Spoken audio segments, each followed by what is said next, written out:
sehat dan sejahtera untuk kita semuanya. Alhamdulillah wa syukurillah la haula wa la quwata illa billahil aliyyil azim. Shalawat serta salam kita tujukan pada Nabi besar Muhammad sallallahu alaihi wasallam. Yang terhormat Ibu Kepala SD Negeri 3 Tipar, yang kami hormati penyaji dan peserta diseminasi pemahaman dan pengamalan penerapan tentang budaya positif calon guru penggerak angkatan 7 Kamis 2 Februari 2023 dengan acara yang pertama pembukaan, 2 sambutan, 3 pemaparan budaya positif, 4 lain-lain, dan yang kelima penutup. Bapak Ibu yang kami hormati, marilah kita awali bersama acara pada siang hari ini dengan lambang basmalah. Bismillahirrahmanirrahim. Acara yang kedua, sambutan dari Kepala SD Negeri 3 Tipar, Korwil Sandi Ditrawala Dinas Pendidikan Kabupaten Banyumas. Kepada beliau Ibu Sri Yulianti kami persilakan.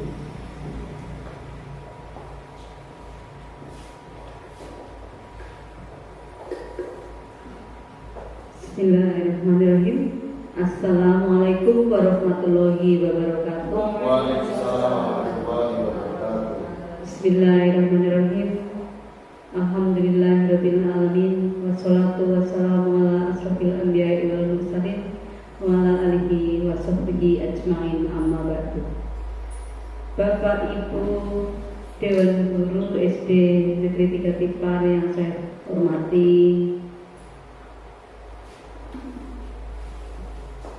pada Bu Mufi selaku guru penggerak yang saya hormati, marilah kita panjatkan puja dan puji syukur atas rahmat Allah yang senantiasa dilimpahkan kepada kita, sehingga pada hari ini kita bisa berkumpul di ruangan ini dalam acara diseminasi budaya positif yang dilaksanakan oleh guru penggerak angkatan ke-7. Alhamdulillah, kali ini kita bisa bertemu, berkumpul dalam keadaan sehat walafiat. Salawat serta salam semoga senantiasa tercurah kepada junjungan kita Nabi Agung Muhammad Sallallahu Alaihi Wasallam yang selalu kita nantikan syafaatnya di hari yang akhir kelak. Allahumma amin. Bapak Ibu yang saya hormati, ucapan terima kasih yang tidak terhingga kepada Bapak Ibu guru atas terlaksananya acara ini, atas kerjasamanya yang baik, sehingga acara ini nanti mudah-mudahan bisa berjalan dengan lancar. Amin. Juga terima kasih kepada Bu Mufi selaku guru penggerak. Ini mudah-mudahan acara ini nanti akan membawa manfaat ya Bu Mufi ya, yang sangat luar biasa untuk kita semua. Bapak Ibu yang saya hormati, saya sangat mendukung dengan terlaksananya acara ini. Karena apa? Karena acara diseminasi budaya positif ini sangat baik tujuannya, tentunya ya. Iya. Karena apa? Karena diseminasi budaya positif ini merupakan kegiatan positif yang dapat merubah paradigma di dunia pendidikan dan dapat memulai menerapkan nanti di sekolah kita kepada anak didik kita yang nantinya tentunya akan berdampak ya, berdampak baik, akan membawa atau meningkatkan kemajuan di SD kita, SD 3 Tipar ini, dan tentu juga berdampak pada peningkatan prestasi di sekolah kita. Monggo nanti Bapak Ibu selamat mengikuti diseminasi budaya positif ini ya, dan apa yang nanti akan disampaikan mudah-mudahan dapat kita pahami dan kita terapkan untuk anak didik kita. Begitu ya. Selamat melaksanakan diseminasi budaya positif. Itu yang dapat kami sampaikan. Akhir kata, wabillahi taufiq wal hidayah. Wassalamualaikum warahmatullahi wabarakatuh. Waalaikumsalam warahmatullahi wabarakatuh. Alhamdulillahirabbil alamin wassalatu wassalamu ala asrofil anbiya'i wal mursalin wa ala alihi washabbihi ajmain.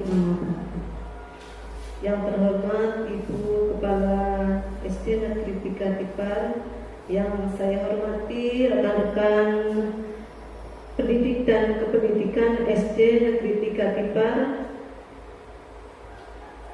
Alhamdulillah pada hari ini, sore hari ini kita masih diberi kesempatan untuk dapat melaksanakan kegiatan diseminasi. Tak lupa kita panjatkan puji syukur kehadirat Allah Subhanahu wa Ta'ala atas nikmat dan karunia-Nya kepada kita berupa kesehatan dan kesempatan. Salawat serta salam marilah kita sanjungkan kepada junjungan kita Nabi besar Muhammad SAW. Bapak Ibu SD Negeri 3 Tipar yang saya hormati, terima kasih atas kesediaannya mengikuti kegiatan diseminasi ini. Merupakan aksi nyata yang merupakan tugas saya dalam mengikuti kegiatan guru penggerak angkatan 7, di mana di modul 1.4 ditugaskan untuk membuat aksi nyata berupa pemaparan, penyebaran, pemahaman, dan pengalaman penerapan budaya positif. Bapak Ibu, selamat datang Bapak dan Ibu guru. Mari belajar, mari berbagi informasi, dan mari berkolaborasi, saling mendukung demi meningkatnya sekolah kita melalui budaya positif. Konsep utama modul budaya positif ada 7 poin. Yang pertama, perubahan paradigma belajar. Yang kedua, disiplin positif. Yang ketiga, kebutuhan dasar manusia.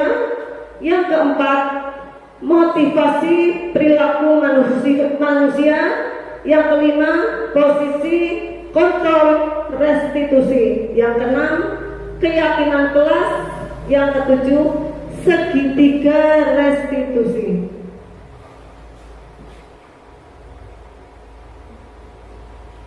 Dari yang pertama, perubahan paradigma belajar. Apa itu perubahan paradigma belajar? Pembelajaran paradigma baru merupakan pembelajaran yang berorientasi dan berprinsip pada pembelajaran berdiferensiasi sehingga murid belajar sesuai dengan kebutuhan dan tahap perkembangan untuk dapat mewujudkan profil pelajar Pancasila. Pembelajaran paradigma baru memastikan praktek pembelajaran yang berpusat pada murid. Mari kita ingat kembali tentang profil pelajar Pancasila.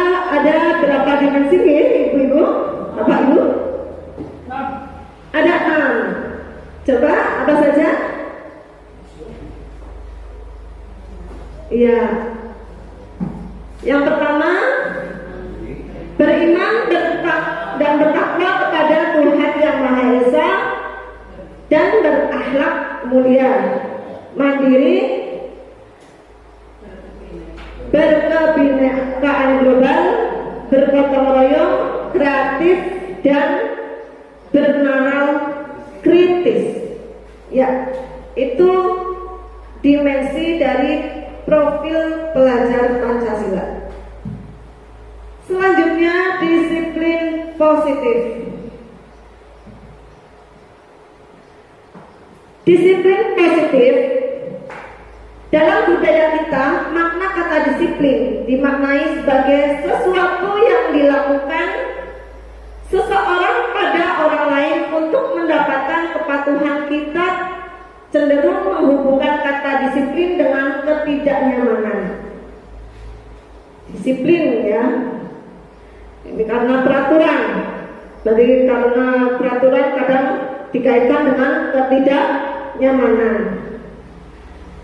Sebagai pendidik, tujuan kita adalah menciptakan anak-anak yang memiliki disiplin diri, sehingga mereka berperilaku dengan mengacu pada nilai-nilai kebajikan universal dan memiliki motivasi intrinsik bukan ekstrinsik.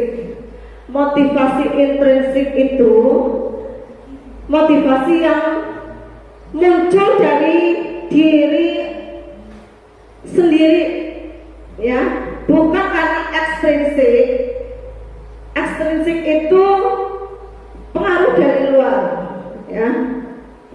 Disiplin positif yakni disiplin yang lahir dari dalam diri murid, ya.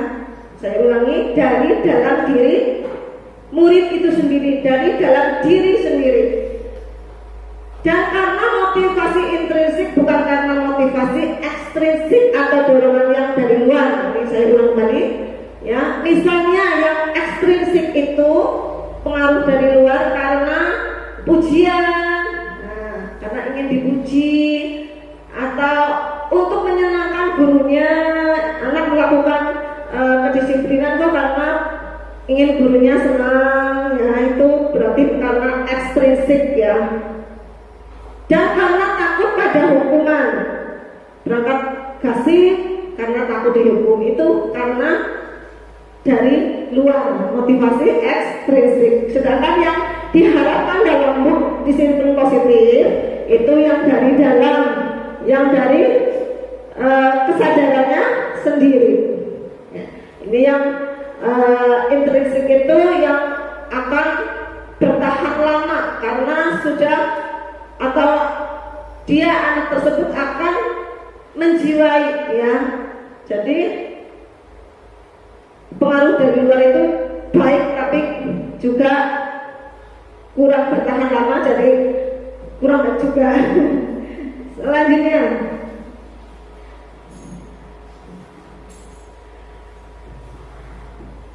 disiplin positif merupakan suatu cara penerapan disiplin tanpa kekerasan dan ancaman yang dalam prakteknya melibatkan komunikasi tentang perilaku yang efektif antara guru dan murid atau orang tua dan anak. Jadi tidak ada paksaan, Ibu. Tidak ada paksaan, tidak ada pengaruh. Itu disiplin positif. Dalam penerapan disiplin positif, anak-anak diajarkan untuk memahami konsekuensi dari perilaku mereka serta mengajarkan tanggung jawab dan rasa hormat dalam berinteraksi dengan lingkungan. Nah, dalam penerapan disiplin positif, kita sebagai guru mengajarkan kepada anak untuk memahami konsekuensi. Kalau terlambat, konsekuensinya bagaimana? Kalau tidak lengkap pakaiannya, seragamnya, konsekuensinya bagaimana? Ya, terus tanggung jawabnya juga. Nah, ini disiplin positif. Dari disiplin positif kita masuk pada kebutuhan dasar manusia. Kebutuhan dasar manusia merupakan unsur-unsur yang dibutuhkan manusia dalam mempertahankan keseimbangan fisiologis maupun psikologis yang bertujuan untuk mempertahankan kehidupan maupun kesehatan. Keseimbangan fisiologis itu yang berkaitan dengan fisik, berkaitan dengan fisik, sedangkan psikologis itu berkaitan dengan psikis jiwa, ya. Ya, tujuannya apa? Untuk mempertahankan kehidupan maupun kesehatan. Ini kebutuhan dasar. Kebutuhan dasar berarti kebutuhan yang mendasar, yang pokok. Nah, ada berapa kebutuhan dasar manusia? Bisa kita lihat dalam gambar berikut. 5 kebutuhan dasar manusia. Glaser, ada 5 kebutuhan dasar manusia. Ada 5, ada berapa Bu? 5. Ada 5. Yang pertama kebutuhan bertahan hidup. Nah, yang kedua kasih sayang dan rasa diterima. Kalau bahasa Inggrisnya love and belonging. Ini betul apa enggak Pak dari bacanya? Love-nya ya. Yang ketiga kebebasan atau freedom. Kemudian yang keempat kesenangan atau fun. Itu salah ketik fun ya. Fun kesenangan. Iya fun, yang betul fun. Salah ketik ya. Yang kelima penguasaan atau power ya. Lah kita bahas satu persatu. Satu yaitu kebutuhan bertahan hidup. Nah, apa yang masuk dalam kebutuhan bertahan hidup? Ya, Ibu. Ya, tentunya kebutuhan bertahan hidup yang sangat vital ya untuk kita bisa hidup, kita hidup seluruh vital ya. Yang kaitannya dengan kebutuhan bertahan hidup itu misalnya makan tentunya, minum, kesehatan, dan rumah, termasuk juga kebutuhan apa Pak dari biologis, iya cantik, kebutuhan biologis ya. Iya kebutuhan bertahan hidup Pak tadi. Ya sama hidupnya. Yang kedua kasih sayang dan keinginan untuk diterima atau kebutuhan diterima. Ini merupakan kebutuhan yang bersifat, yang satunya fisiologis, yang satunya berarti bersifat psikologis atau kaitannya dengan psikis ya. Kebutuhan untuk disayang, untuk diterima. Nah, meliputi kebutuhan akan apa? Hubungan dan koneksi sosial. Nah, ini ya, hubungan sosial, teman dengan teman ya, terus dengan kelompok, dengan pasangan, ya, pasangan hidup. Ya, itu kebutuhan psikologis. Ini juga yang dasar dari penting ini ya, termasuk juga penting, tidak kalah dengan makan minum. Nah, selanjutnya kebutuhan dasar yang ketiga adalah kebebasan atau freedom, kebutuhan akan pilihan, merupakan kebutuhan akan kemandirian, otonomi, memiliki pilihan dan mampu mengendalikan arah hidup seseorang. Seseorang anak dengan kebutuhan kebebasan yang tinggi menginginkan pilihan, merasa perlu banyak gerak, suka mencoba-coba, tidak terlalu terpengaruh orang lain dan senang mencoba hal yang baru dan menarik. Ini contohnya mungkin ada bapak dan ibu memiliki siswa yang menunjukkan gejala seperti ini, yang memiliki kebutuhan ini.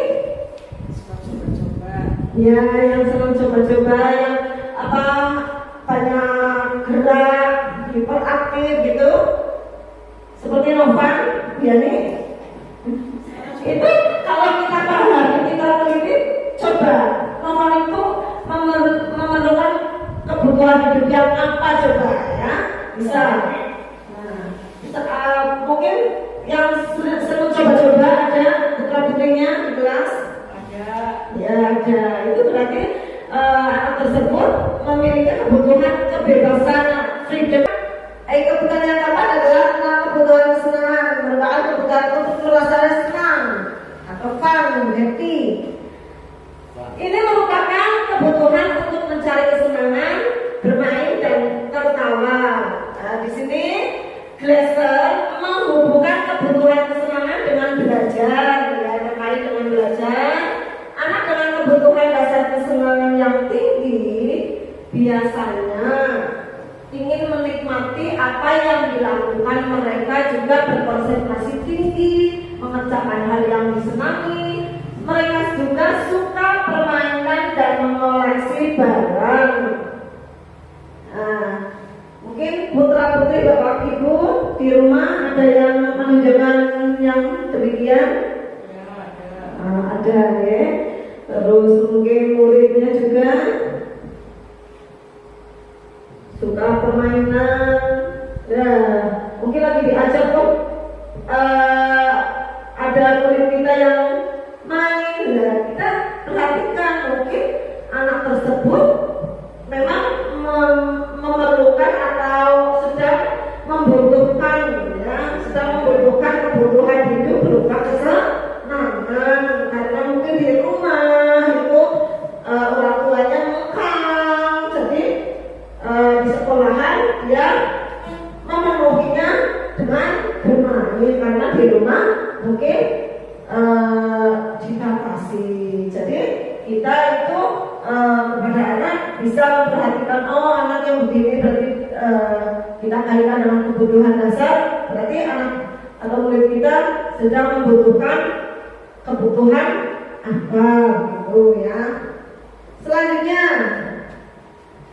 kebutuhan hidup yang kelima, kebutuhan penguasaan atau kebutuhan atas kemampuan. Nah, ini adalah kebutuhan dengan kekuatan untuk mencapai sesuatu, menjadi kompeten, terampil diakui atas prestasi dan keterampilannya didengar dan memiliki harga diri. Kebutuhan ini meliputi kegiatan untuk dianggap berharga. Saya sudah muncul anak yang demikian, murid kita di sini. Saya sudah muncul. Oh, itu berarti memerlukan atau anak tersebut sedang ingin memenuhi kebutuhan dasarnya yang biasa. Bu Yeri juga pernah mengucapkan pada saya, oh begini anaknya begini. Nah, saya itu menyimpulkan berarti anak tersebut sedang memenuhi kebutuhan hidupnya di bidang ini, berarti anak itu sedang memenuhi kebutuhan hidupnya. Jadi anak tersebut ya selalu ingin menjadi kompeten, terampil, diakui atas prestasinya. Terus untuk memenuhi kebutuhan itu malah ingin dianggap berharga, bisa membuat perbedaan ya.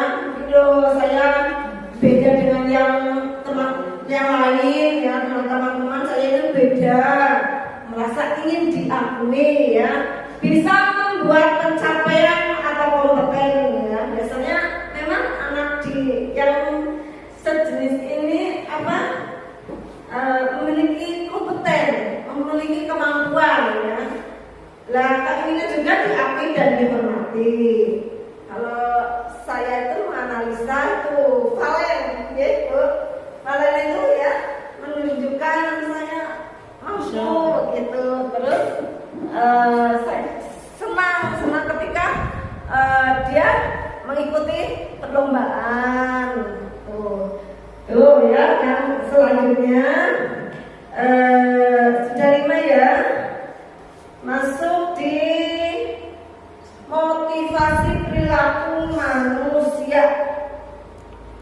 Motivasi perilaku manusia tadi sudah di depan sudah disinggung. Intrinsik dan ekstrinsik ya. Nah, kita bahas motivasi perilaku manusia. Apa itu motivasi, Pak Warsono? Oh ya, coba silakan Bu, Pak. Apa itu motivasi?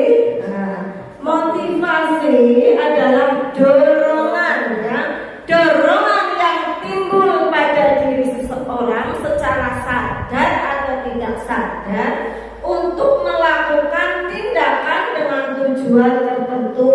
Ada 3 motivasi perilaku manusia. Kita pelajari satu persatu. Yang pertama,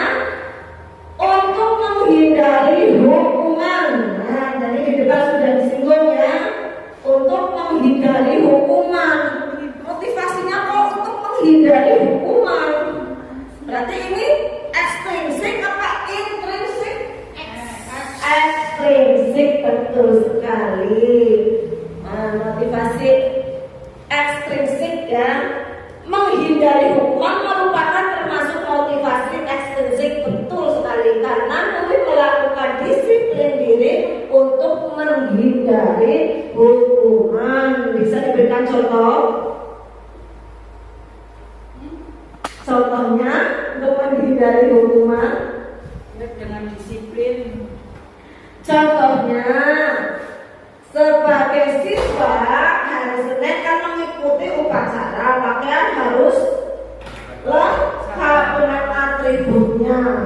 Nah, ketika anak memakai pakaian dengan lengkap beserta atributnya itu mau kehukum sama si kelalen, jangan seperti itu, tapi harus dari ya saya itu harus berpakaian lengkap. Karena apa? Dengan berpakaian lengkap nanti saya jadi terlihat rapi, ya. Bukan karena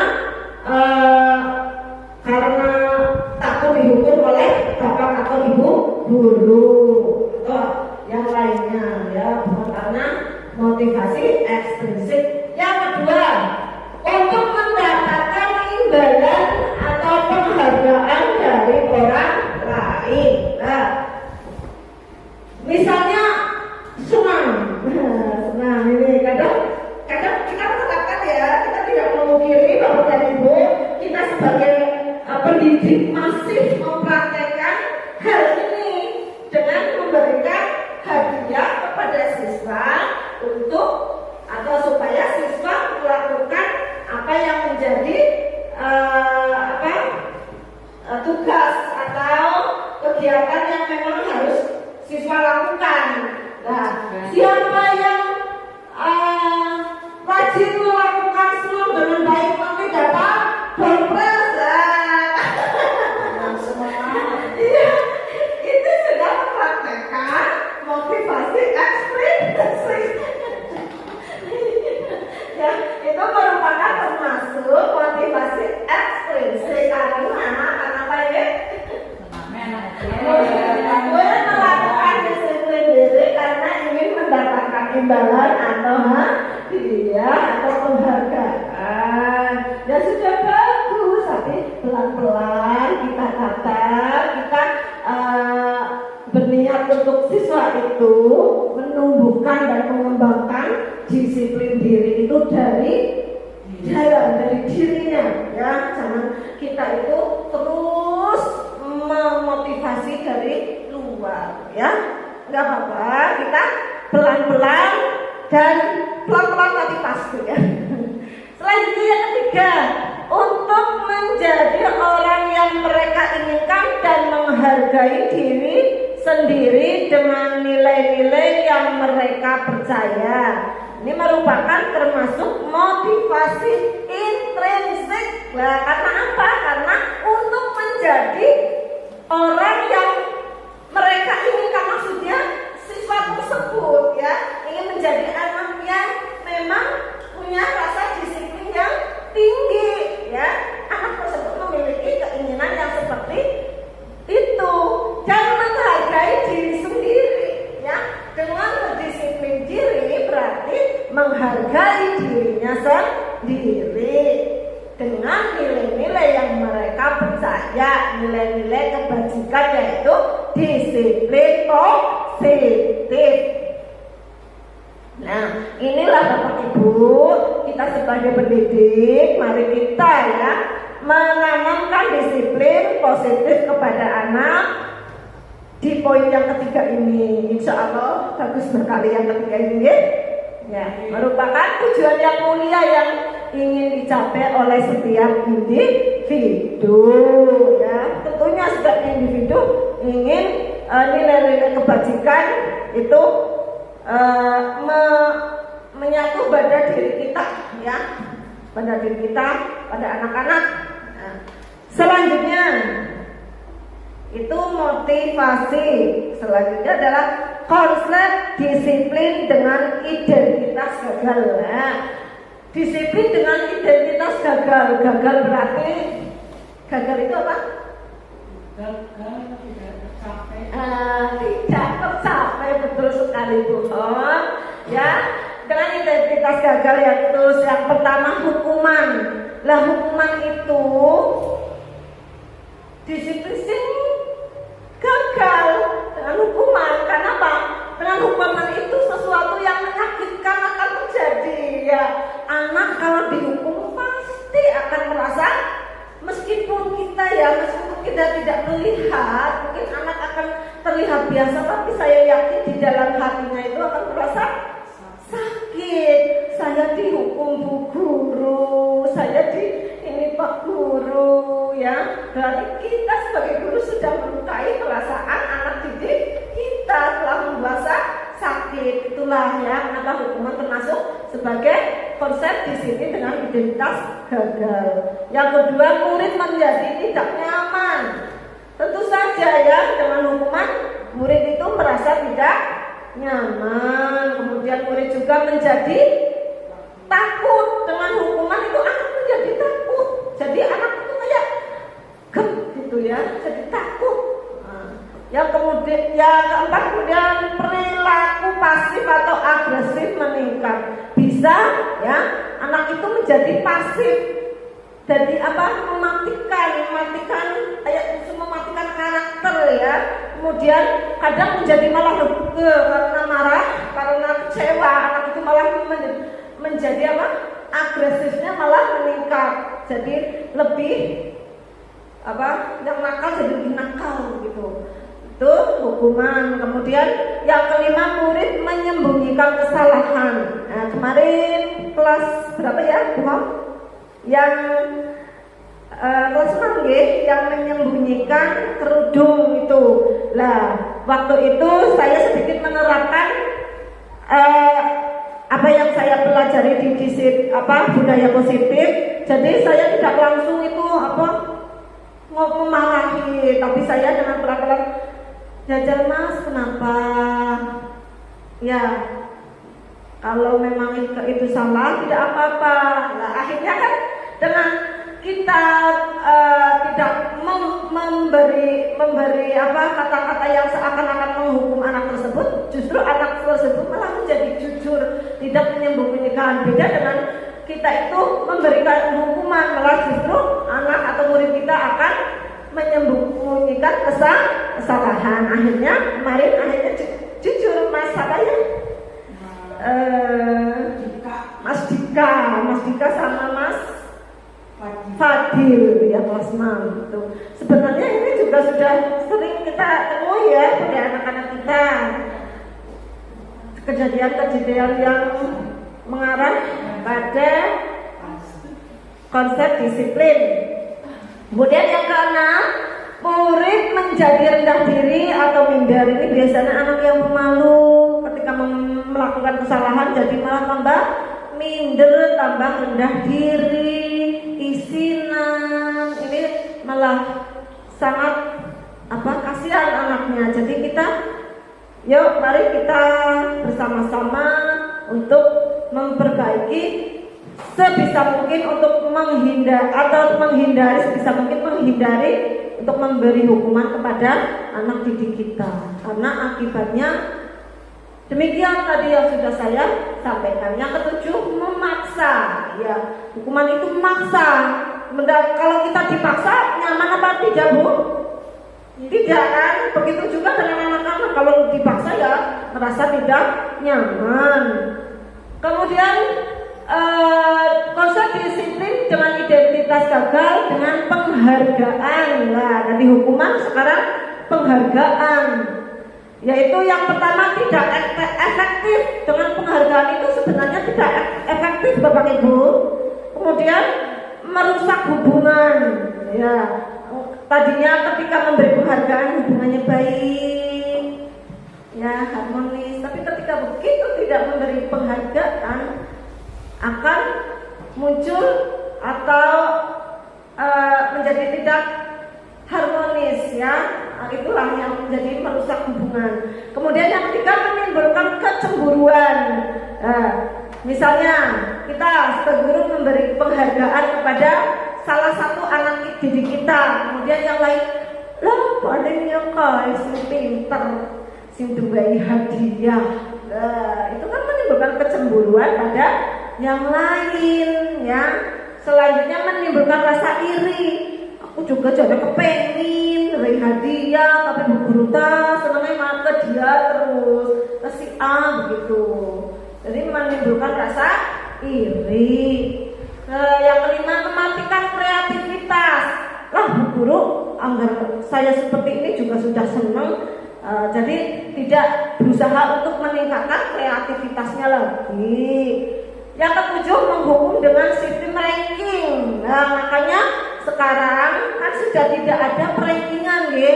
Jadi sebenarnya ini, jadi penghargaan itu akan menjadi konsep disiplin, masuk dalam konsep disiplin dengan identitas gagal. Ini jadi menghukum dengan sistem ranking. Jadi sistem ranking juga akan menjadikan orang tua menjadi aduh anak saya kok yang nggak pernah ranking, anak saya kok bodoh. Nah, itu jadi sebenarnya itu yang dimaksud itu untuk menghindari itulah ya, dengan tidak adanya rankingan. Atau masih ada yang bapak ibu memberikan rankingan kepada anak didiknya? Sudah tidak ada ya? Oke, berarti sudah tidak melakukan disiplin dengan konsep disiplin dengan penghargaan ya. Ya berarti sudah mempraktekkan ya. Untuk yang lain kita bersama-sama ayo pelan-pelan tapi pasti. Selanjutnya konsep disiplin dengan identitas sukses ya. Ini yang bagus ya. Yang pertama konsekuen atau konsekuensi. Yang pertama sesuatu harus terjadi ya. Jadi konsekuensi itu kan dari suatu perbuatan, konsekuensinya apa? Misalnya ada anak melakukan kesalahan, misalnya mengotori bajunya teman ya, mengotori bajunya teman. Jadi konsekuensinya apa? Konsekuensinya yang membersihkan baju yang telah dibuat kotor oleh dia. Ya itu konsekuensinya. Konsekuensi ini penguatannya hanya bertahan dalam jangka pendek, meskipun bagus tapi bertahannya hanya jangka pendek. Nah, yang ketiga, murid menghormati peraturan ya. Dengan konsekuensi murid itu menghormati peraturan. Yang keempat, memerlukan monitoring berkelanjutan, maksudnya ditinjau ulang. Kemudian yang kelima, tidak nyaman untuk murid untuk jangka pendek ya. Kemudian restitusi, identitas sukses selanjutnya adalah restitusi. Nah ini restitusi baru saya dengar ketika mempelajari modul di 1.4 dalam pendidikan guru penggerak. Baru mendengar, apa Bapak Ibu sudah pernah mendengar? Ya, jadi restitusi merupakan konsep disiplin dengan identitas sukses. Yang pertama, restitusi merupakan pilihan. Jadi kalau tadi konsekuensi kan harus terjadi. Kemudian kalau restitusi itu merupakan pilihan. Kemudian yang kedua, menguatkan murid untuk jangka panjang. Kalau tadi konsekuensi jangka pendek, kalau restitusi itu jangka panjang. Kemudian yang ketiga, murid jadi bertanggung jawab atas perilakunya. Yang keempat, murid mendapat penguatan ya. Yang kelima, masalah jadi terpecahkan. Jadi restitusi ini merupakan salah satu pendekatan untuk menyelesaikan masalah, tapi tidak menimbulkan masalah. Iya, kayak begitu ya. Ya, dan restitusi ini efeknya itu untuk jangka panjang. Jadi ini lebih baik atau lebih efektif untuk diterapkan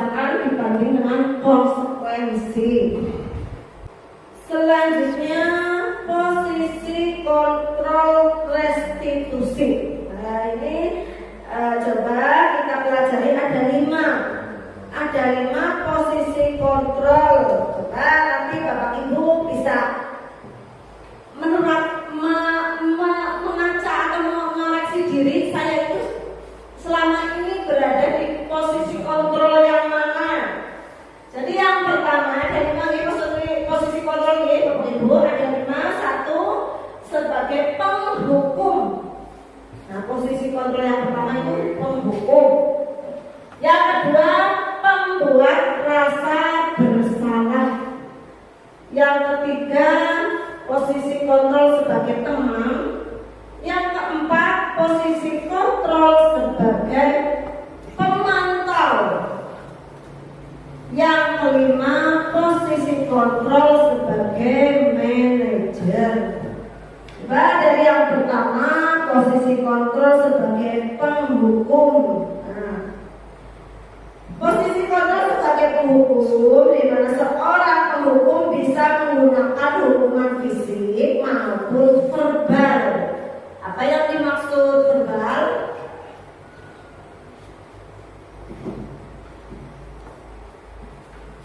Ya, verbal itu tidak tampak tapi mengena, ya melukai perasaan. Kalau fisik itu ya nyata fisik. Orang yang menjalankan posisi penghukum senantiasa mengatakan bahwa sekolah itu memerlukan sistem alat yang lebih, sistem atau alat yang lebih menekan murid-murid lebih dalam lagi. Tuh ya, adanya terlihatnya sangat kejam. Ya, seorang penghukum itu selalu mengatakan bahwa sekolahan itu perlu alat yang lebih menekan agar anak-anak itu lebih disiplin lagi. Keprimen pun samane bocah kon disiplin ya jauh dari hukuman apa sih kurang anggap topi kon melayu-melayu lapangan di 10 itu ciri khas sebagai penghukum ya, lebih menekan lebih dalam lagi. Kemudian yang kedua ini penerapannya ya, posisi kontrol penghukum penerapannya. Guru akan mengatakan kata-kata berikut. Nah ini kira-kira menyakitkan atau tidak itu guru? Patuhi aturan saya atau awas ya kamu jangan diulangi lagi. Yang selanjutnya kamu selalu saja salah. Ini kata-kata ini sering keluar untuk orang yang berada di posisi penghukum. Pasti selalu terakhir yang kamu itu yang terakhir selesai. Pernah Bangga ya Bu mengatakan hal atau kalimat demikian kepada murid. Mudah-mudahan Bapak dan Ibu guru di SD Negeri 3 Tipar tidak. Guru yang demikian akan senantiasa percaya hanya ada satu cara agar pembelajaran bisa berhasil, yaitu dari cara guru tersebut, yaitu memberikan hukuman. Amun orang dihukum bocah orang manut aja. Itu jadi sebenarnya ya itu sudah berada di posisi penghukum nih Bapak Ibu. Aduh ya, mari pelan-pelan kita menghindari posisi penghukum. Kemudian yang kedua adalah membuat rasa bersalah. Posisi kontrol membuat rasa bersalah. Guru akan menggunakan keheningan yang membuat orang lain merasa tidak nyaman, merasa bersalah atau rendah diri. Di posisi ini biasanya murid akan penilaian dirinya yang buruk, menimbulkan murid itu menilai dirinya itu menjadi buruk.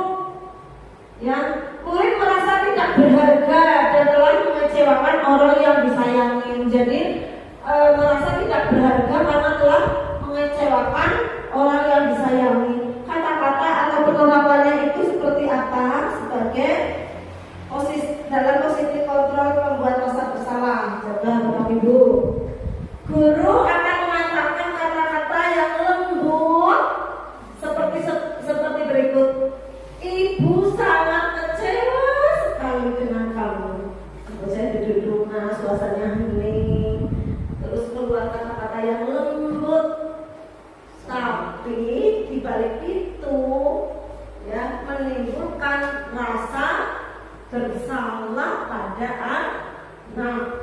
anak menjadi merasa tidak berharga karena telah mengecewakan orang yang disayangi. Kemudian kalimat berapa kali Bapak harus memberitahukan kamu ya, itu juga keluar dari orang di posisi kontrol, merasa bersalah.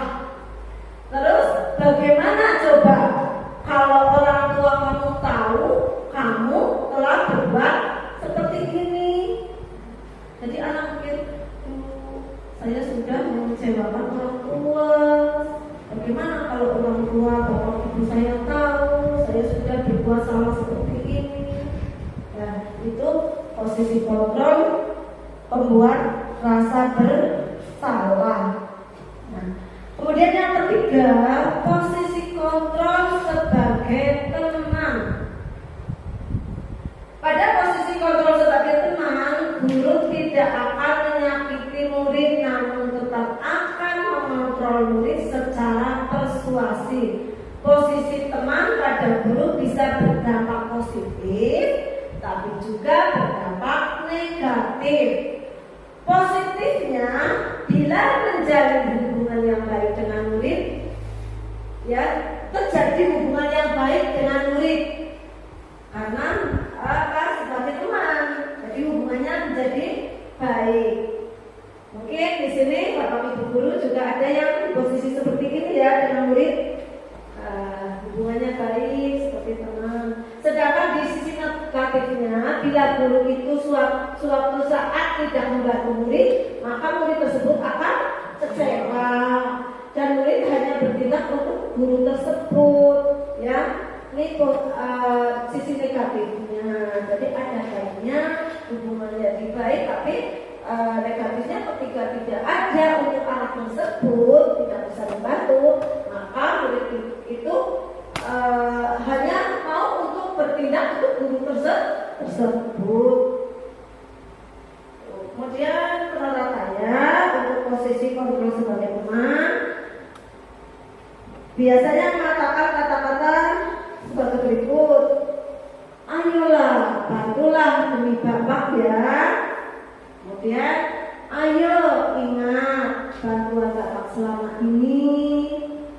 Atau juga, ya sudah, kali ini tidak apa-apa, nanti ibu beresin. Jadi anak itu kayak dekat tapi jadi manja pada gurunya, ya. Nih.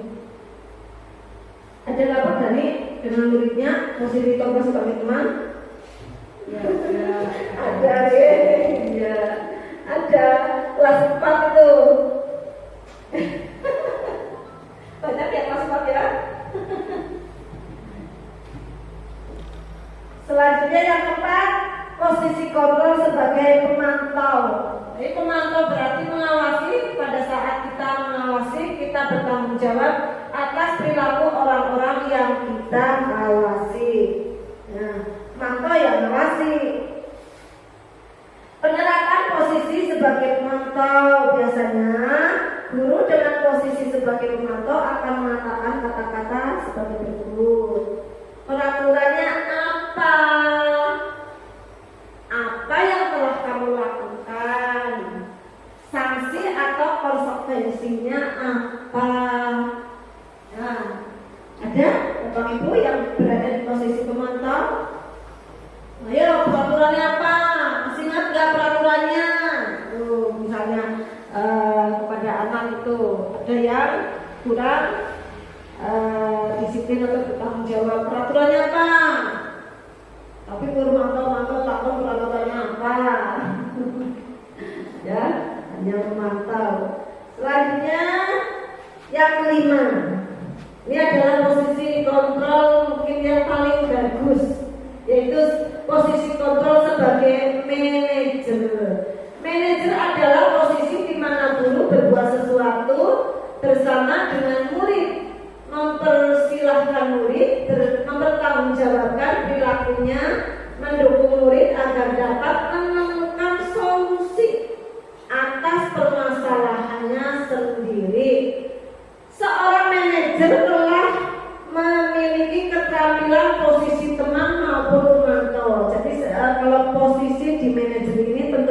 sudah berada atau sudah pernah atau sudah menjalani di posisi kontrol sebagai teman juga pemantau. Dan dengan demikian bisa jadi di waktu-waktu tertentu guru dengan posisi kontrol manager bisa kembali pada dua posisi tersebut, yaitu sebagai teman maupun sebagai pemantau. Tapi bila diperlukan untuk penerapan posisi kontrol sebagai manajer, guru dengan posisi tersebut maka biasanya sering mengatakan kata-kata sebagai berikut.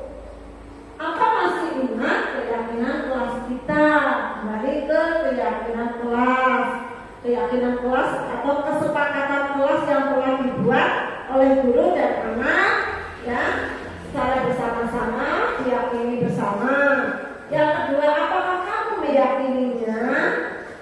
Yang ketiga, kalau kamu meyakininya, apakah kamu mau memperbaikinya? Nah, jika kamu memperbaiki hal ini menunjukkan tentang diri kamu. Apakah kamu bersedia memperbaikinya? Nah, ini ada komunikasi antara guru dengan murid apabila terjadi suatu permasalahan. Misalnya, ya, ada siswa kita yang tidak mengumpulkan tugas, maka guru mendekati anak tersebut, kemudian menanyakan kenapa, alasannya, menanyakan kembali keyakinan kelasnya, kemudian sebenarnya kamu ingin ingin menjadi seperti apa. Nah, setelah disampaikan nanti anak-anak mengungkapkan apa sebenarnya yang menjadi masalah, kemudian diselesaikan secara bersama-sama. Ini penerapan posisi kontrol sebagai manajer. Nah, kita masuk pada materi restitusi yang tadi sudah disinggung. Nah, restitusi, apa itu restitusi? Restitusi adalah proses menciptakan kondisi bagi murid untuk memperbaiki kesalahan mereka sehingga mereka bisa kembali kepada kelompok mereka dengan karakter yang lebih kuat. Restitusi ini merupakan cara atau mencari solusi, ya, mencari solusi atas masalah murid yang dihadapi, tapi ada komunikasi yang baik, ya, sehingga anak akan kembali kepada kelompok mereka dengan karakter yang lebih kuat. Ada kolaborasi, proses kolaborasi antara guru dan murid.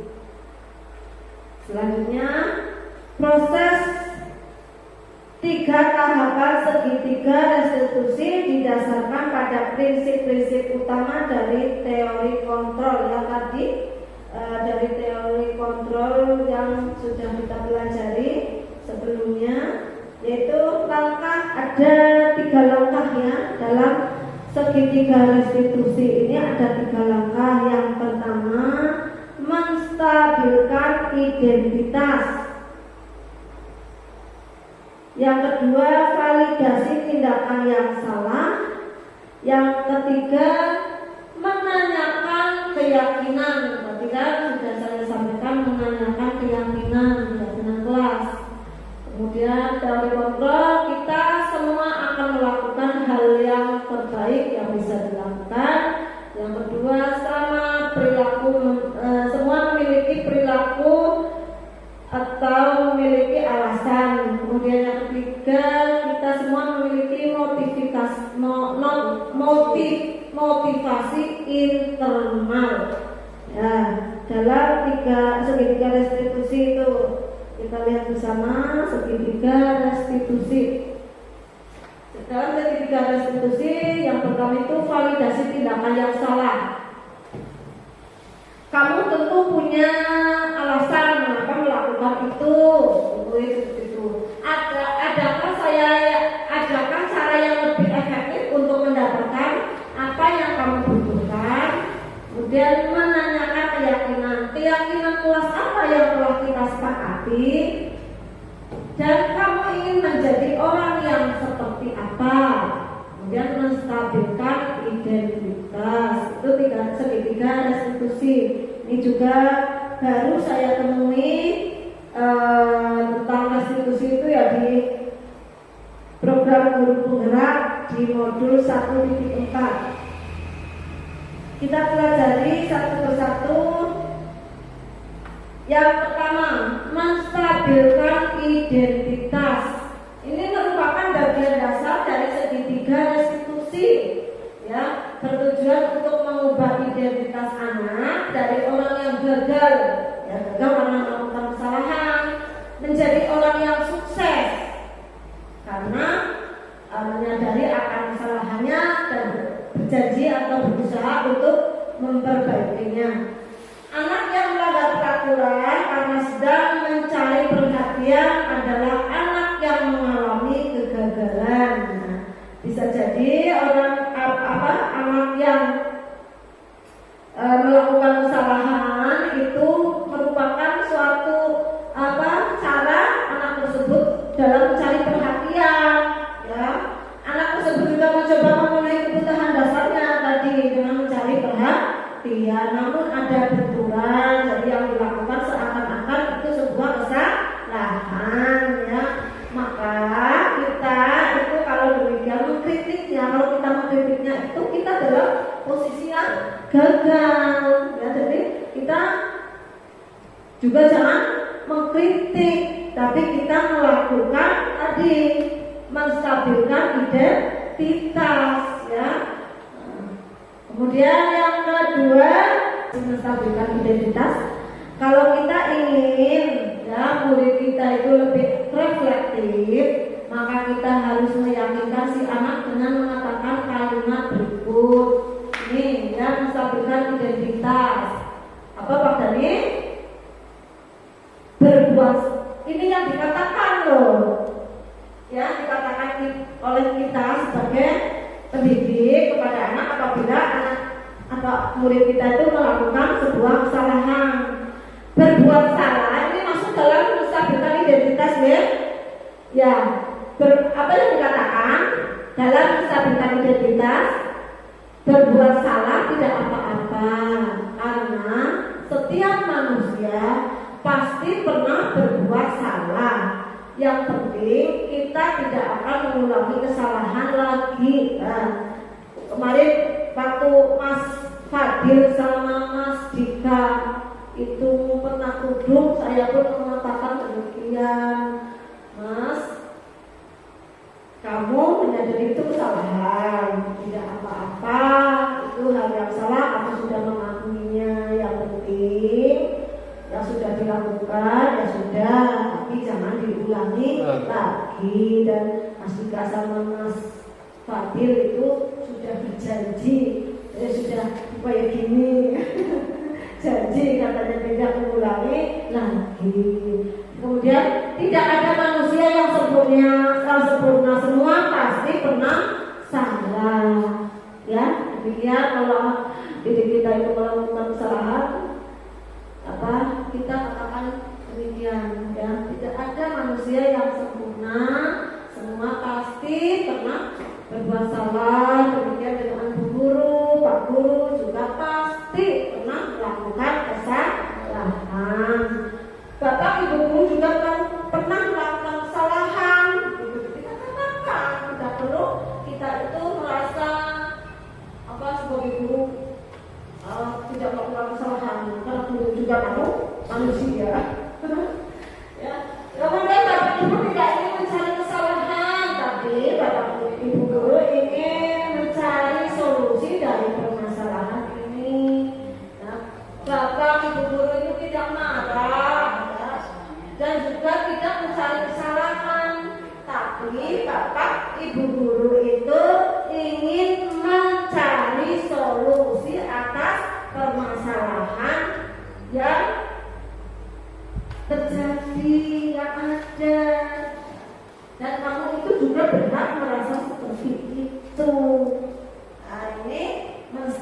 menstabilkan di bagian menstabilkan identitas. Yang kedua, validasi tindakan yang salah. Tindakan guru dengan validasi sikap yang tidak baik seperti bertentangan dengan peraturan yang ada. Namun sebetulnya tujuannya untuk menunjukkan bahwa guru memahami alasan dibalik tindakan murid tersebut.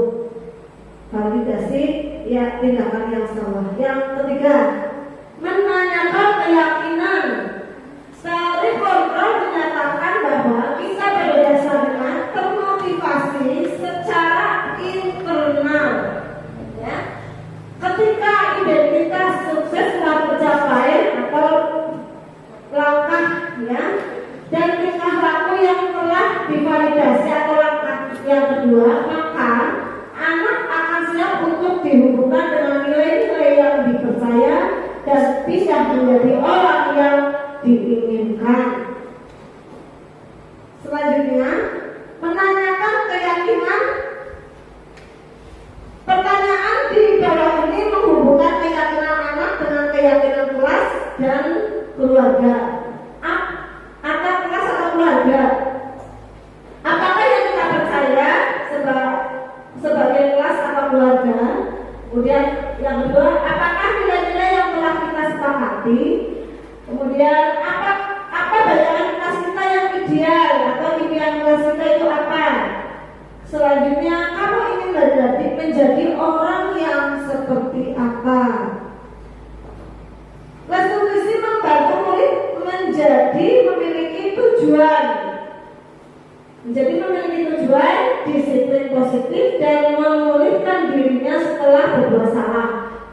Penekanannya bukanlah pada bagaimana perilaku untuk menyenangkan orang lain atau menghindari ketidaknyamanan.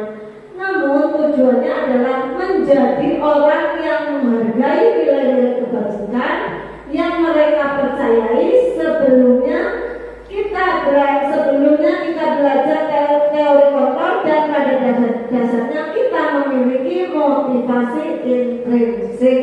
Selanjutnya, ciri-ciri restitusi yang membedakan dengan program disiplin lainnya. Apa itu ciri-cirinya restitusi? Restitusi bukan untuk menebus kesalahan, namun untuk belajar dari kesalahan. Restitusi memperbaiki hubungan. Restitusi adalah tawaran bukan paksaan. Restitusi menuntut untuk melihat ke dalam diri. Restitusi mencari kebutuhan dasar yang mendasari tindakan. Restitusi adalah cara yang terbaik, yang paling baik ya.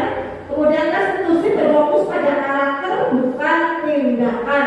Restitusi itu menguatkan. Restitusi fokus pada solusi. Restitusi mengembalikan murid pada kelompoknya. Itu ciri-ciri restitusi. Sudah kan? Mari kita lihat perbedaan antara hukuman, konsekuensi, dan restitusi. Contoh kasus, siswa sering tidak mengerjakan PR. Untuk hukuman, guru menghukum siswa. Contohnya ya, guru menghukum siswa hormat pada bendera selama 10 menit. Yang kedua, guru marah. Maksudnya karena hukuman itu guru itu marah dan murid itu menjadi merasa takut. Sedangkan kalau konsekuensi, guru itu memberi tugas, konsekuensinya untuk mengerjakan PR atau tugas pada saat istirahat. Kemudian guru tegas dan siswa menjadi hormat pada peraturan. Itu konsekuensi. Kemudian untuk restitusi, guru menanyakan keyakinan kelas dan membantu siswa menyelesaikan masalah. Sedangkan restitusi, guru menjadi terbuka dan murid menjadi menghormati dirinya dan orang lain. Itu perbedaan hukuman, konsekuensi, dan restitusi. Kemarin saya sudah mempraktekkan segitiga atau sudah menerapkan segitiga restitusi. Ini sebenarnya adalah video, tapi ini saya memasukkannya foto.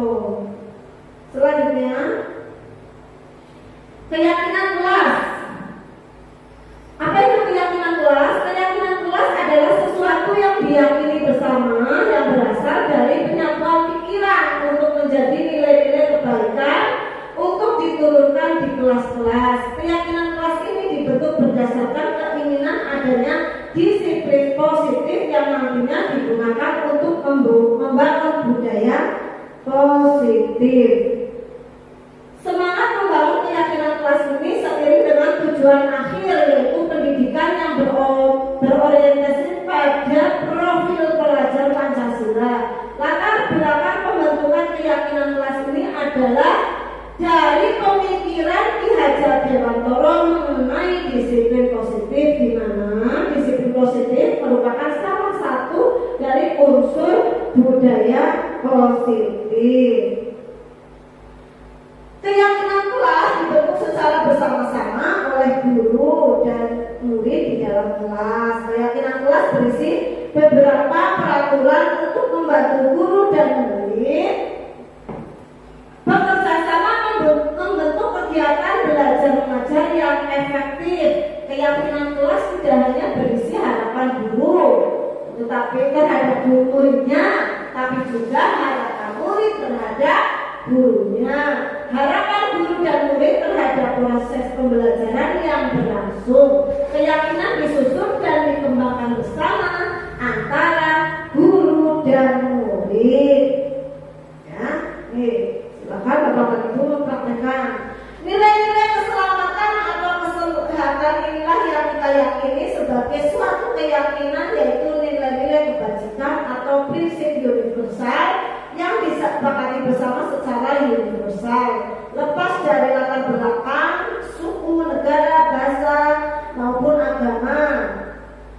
Suatu keyakinan lebih memotivasi seseorang itu dari dalam atau secara intrinsik. Seseorang akan lebih tergerak dan bersemangat untuk menjalankan keyakinannya daripada sekedar mengikuti serangkaian peraturan. Murid-murid pun demikian, mereka perlu mendengar dan memahami tentang suatu keyakinan daripada hanya mendengarkan peraturan yang mengatur mereka harus begini, harus begitu. Pembentukan keyakinan kelas. Nah, pembentukan keyakinan kelas bersifat lebih abstrak daripada peraturan yang lebih rinci dan konkret. Ya, keyakinan kelas berupa pernyataan universal atau menyeluruh. Pernyataan keyakinan kelas senantiasa dibuat dalam bentuk yang positif. Tentunya semua yang dibuat bentuk dalam keyakinan kelas itu berupa yang positif. Keyakinan kelas hendaknya jangan terlalu banyak, maksimal 10, sehingga apa? Mudah diingat dan dipahami oleh semua warga kelas. Keyakinan kelas sebaiknya sesuatu yang dapat diterapkan di lingkungan tersebut, yaitu di kelas tersebut. Semua warga kelas hendaknya ikut berkontribusi dalam pembuatan keyakinan kelas lewat kegiatan curah pendapat, bersedia meninjau kembali keyakinan kelas dari waktu ke waktu. Jadi secara kontinu ditinjau kembali. Pelaksanaan pembuatan kelas ini saya contohkan.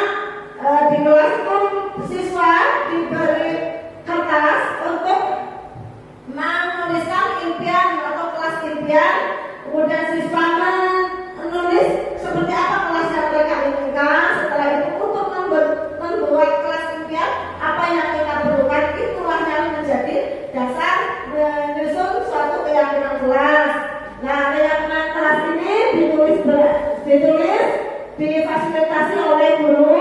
Kemudian siswa itu membaca satu persatu, kemudian menyepakati kesepakatan tersebut diyakini bersama untuk tidak dilanggar. Kemudian keyakinan kelas itu disusun, ditulis, diketik dengan rapi, dipasang di papan di depan kelas sehingga siswa setiap saat bisa melihat, sehingga selalu ingat akan keyakinan kelas mereka. Nah, ini keyakinan kelas sudah disepakati bersama anak-anak. Insya Allah selalu mengingat keyakinan kelas tersebut. Ya, dengan hal tersebut, insya Allah akan terwujud disiplin positif. Keyakinan kelas 3 kemarin sudah terbentuk. Nah, terima kasih. budaya positif, mudah-mudahan bermanfaat bagi kita semua. Bapak dan Ibu, mohon kepada Bapak dan Ibu silahkan untuk diimplementasikan, untuk diterapkan apa yang sudah kita belajar bersama. Di sini saya tidak sedang menggurui atau apa, tetapi di sini adalah kita belajar bersama, saling berkolaborasi, saling berbagi informasi. Untuk tujuannya adalah satu, untuk memajukan sekolah kita, meningkatkan mutu sekolah kita, dan mudah-mudahan demikian akan menjadi meningkatkan juga prestasi anak didik kita. Ya, terima kasih atas waktunya Bapak dan Ibu, terutama kepada Ibu Kepala Sekolah yang telah memfasilitasi apa yang saya butuhkan, kepada teman-teman atas dukungan yang sepenuhnya. Tidak ada yang saya berikan untuk membalas semuanya, hanya ucapan terima kasih. Mudah-mudahan apa yang Ibu Guru dan Bapak Guru SD Negeri 3 berikan kepada saya menjadi satu amal ibadah dengan ikhlas, ya, menjadi amal yang baik. Semoga Allah membalasnya. Amin Allahumma amin. Saya akhiri, wabillahi taufiq wal hidayah. Wassalamualaikum warahmatullahi wabarakatuh.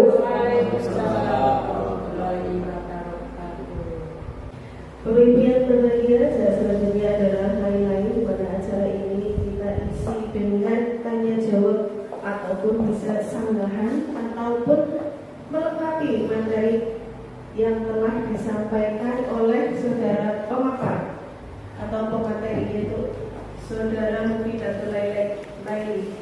Bapak Ibu, pada sesi ini kami buka maksimal ada 3 pertanyaan. Kami persilahkan untuk mempersiapkannya. Ada 3 pertanyaan, di mana ada 3 pertanyaan dan 3 pertanyaan. Silakan maksimal nih. Berarti tidak boleh lebih dari 3 nih. Apa boleh? Mengingat waktu. Oh, mengingat waktu. Ya, punya aturan apa betul Ibu? Punya nih. Saja. Oh, langsung saja. Ketika ada penanya, silakan langsung dijawab atau mau ditampung dulu? Langsung dijawab. Oh, langsung jawab. Ya, silakan untuk Bapak Ibu, mau ada yang mau bertanya ini, ada saudara Warson kepada lainnya. Silakan. Terima kasih atas waktunya untuk menanggapi tadi masalah disiplin. Disiplin positif, ada faktor internal dan eksternal. Untuk tingkat yang SD utama di kelas saya amati itu rata-rata masih di faktor eksternal. Bagaimana sih cara untuk menumbuhkan disiplin internal? Nah, disiplin internal kan faktornya dari dalam diri sendiri, ya, dalam diri sendiri. Motivasi ya, dalam diri sendiri. Kemungkinan ini menurut saya faktor internal juga dipengaruhi oleh lingkungan, baik lingkungan terutama di keluarga, lingkungan di masyarakat, dan lingkungan sekolah. Bagaimana cara untuk menerapkan atau mengarahkan disiplin yang timbul dari diri sendiri, begitu.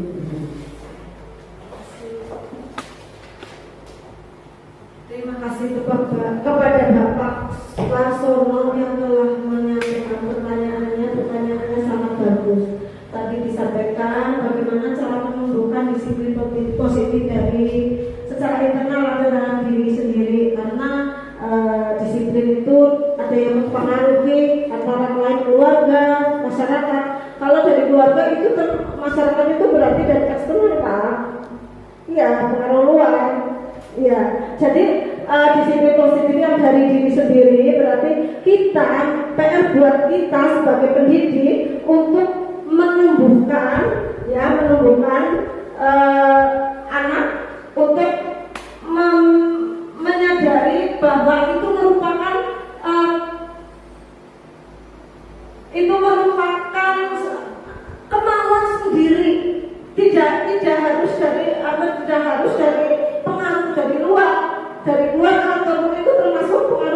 sendiri. Nah, antara lain usaha kita ya memberikan teladan. Nah, dengan memberikan teladan, nanti anak kan memperhatikan, oh Pak Guru itu berangkatnya gasik, ya. Oh itu yang betul. Berarti saya harus mencontoh Pak Guru, Bu Guru yang berangkat gasik. Begitu Pak, salah satunya itu dengan memberi teladan kepada putra-putri kita atau anak didik kita di sekolah maupun di rumah. Itu jawaban dari saya. Intinya kita dulu yang memberi teladan kepada anak didik kita. Insya Allah dengan teladan atau contoh yang baik dari Bapak dan Ibu Guru, anak akan memperhatikan, ya, dan dengan demikian akan menjadi kerentet timbul di dalam hati, ya. Saya niru Bu Guru, Pak Guru, disiplin, berangkat yang kasih, sehingga saya menjadi berperilaku positif, yaitu disiplin, ya. Jadi kesadaran dari kedisiplinan itu merupakan kebutuhan sebagai anak sekolah, tentunya pasti harus memiliki kedisiplinan. Selanjutnya, monggo. Ya, begitu Pak Warsulu. Sudah puas? Sudah. Ya. Puas ya. Ya, pertanyaan kedua, sepertinya saya sudah tidak sabar mengungkapkan ini. Terima kasih atas waktunya. Saya mohon dijelaskan kembali apakah yang dimaksud dengan keyakinan kelas. Mohon penjelasannya. Terima kasih. Keyakinan kelas ini belum begitu yakin. Saya akan meyakinkan, ya. Jadi keyakinan kelas itu suatu yang diyakini bersama, yang berasal dari penyatuan pikiran untuk menjadi nilai-nilai kebajikan yang diturunkan di kelas-kelas. Jadi keyakinan kelas itu kayak semacam kesepakatan dari murid-murid yang keluar dari hati mereka. Aku kepengen, ya, kelasnya aman, indah, menyenangkan. Nah, untuk mewujudkan itu kita harus bagaimana? Maka muncullah, ya, nilai-nilai kebajikan yang mereka sampaikan, kemudian diyakini bersama antara murid, guru juga, dan dilaksanakan bersama aja. Mau murid dekat, Pak gurunya boten. Itu, ya. Ya, monggo kita bersama-sama, ya, melaksanakan, ya, melaksanakan aturan kami pasti. Monggo, selanjutnya ada yang menanyakan? Ini Bu. Ya, monggo Pak Tani. Ya, untuk sesi terakhir ini, ya, untuk pertanyaan terakhir, nanti kalau ada pertanyaan selanjutnya disimpan dalam ditampung sebentar.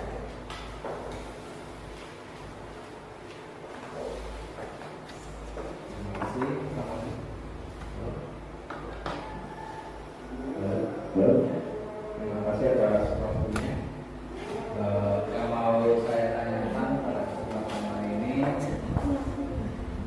saya menanyakan kepada Bu Menteri, cara apa yang dapat kita terapkan untuk mengembangkan budaya positif pada sekolah?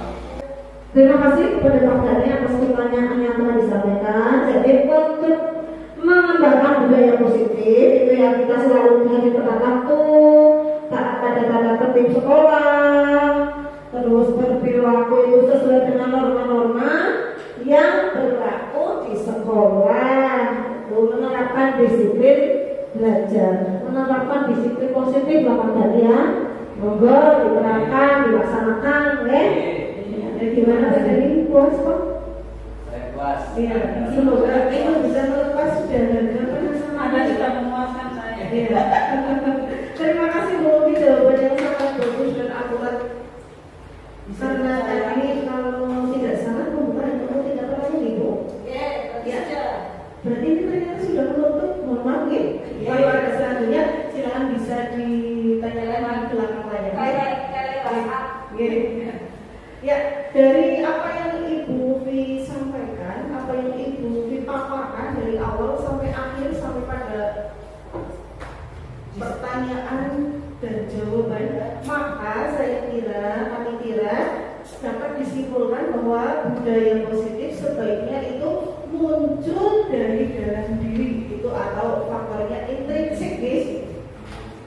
ekstrinsiknya itu hanya sebagai pelengkap mungkin. Ada mungkin nggak sebagai pelengkap? Kemudian yang kedua, posisi kontrol terbaik dalam menyelesaikan masalah adalah posisi kontrol manajer. Kalau tidak, karena itu tidak membuat tertekan. Yang selanjutnya dalam penerapan disiplin positif di kelas, bahkan sekolah salah satu caranya dengan membuat kesepakatan kelas. Yang terakhir, mudah-mudahan dalam pemaparan tersebut kita dapat mengambil manfaat dan mengimplementasikan dalam kita bertugas mendidik anak-anak kita di sekolah. Seperti itu nih, Bapak Ibu. Bisa terpuaskan nih? Untuk selanjutnya, saya kira cukuplah sekian acara pemaparan diseminasi budaya positif untuk CGP Angkatan 7 ya. Saya cukupkan, marilah kita akhiri bersama dengan alhamdulillah. Kami selaku penata acara mohon maaf atas segala kekurangan dan terima kasih atas segala perhatian. Wassalamualaikum warahmatullahi wabarakatuh. Assalamualaikum warahmatullahi wabarakatuh. Saya Sri Yudaningsi SPD, Kepala SD Negeri 3 Tipar, Korwilcam Dindik Rawalo. Saya sampaikan terima kasih dan rasa bangga kepada Bapak dan Ibu Guru SD Negeri 3 Tipar. Dan saya bersyukur sekali bahwa guru SD Negeri 3 Tipar, yaitu Ibu Mufidatul Laili SPDI, masuk dan sekarang ini sedang mengikuti pendidikan guru penggerak. Tergerak, bergerak, dan menggerakkan. Kegiatan diseminasi pengibasan budaya positif ini sangat bagus materinya. Kita sebagai guru harus mempraktikkan materi budaya positif tersebut dengan harapan dapat meningkatkan disiplin positif, baik itu pada warga sekolah, baik ibu guru, bapak guru, maupun peserta didik, secara terus-menerus membudayakan disiplin positif secara intrinsik atau berkesadaran, secara permanen, dan tidak secara ekstrinsik dan sementara. Dengan demikian harapan saya semoga dengan penerapan budaya positif dapat meningkatkan kualitas SD Negeri 3 Tipar dan tentunya akan dapat meningkatkan prestasi belajar siswa SD Negeri 3 Tipar. Terima kasih. Demikian yang dapat saya sampaikan. Wassalamualaikum warahmatullahi wabarakatuh. Assalamualaikum warahmatullahi wabarakatuh. Saya Pak Warsono, guru SD Negeri 3 Tipar, rekan dari Ibu Mufidatul Laili yang merupakan calon guru penggerak angkatan ke-7. Beliau telah menyampaikan materi budaya positif pada kegiatan diseminasi. Hal tersebut sangat menambah wawasan atau pemahaman kami sebagai guru terkait posisi kontrol kita menjadi posisi kontrol manajer, serta guru memahami dan nantinya mampu menerapkan budaya disiplin positif pada murid lebih baik secara intrinsik atau kesadaran dari diri murid, bukan karena faktor ekstrinsik atau pengaruh dari luar seperti hadiah, atau karena menyenangkan guru atau hal lainnya. Akan tetapi disiplin murid itu karena menghargai diri sendiri serta menghargai orang lain dan akan lebih permanen. Demikian yang dapat saya sampaikan, kurang lebihnya mohon maaf. Billahi taufiq wal hidayah. Assalamualaikum warahmatullahi wabarakatuh.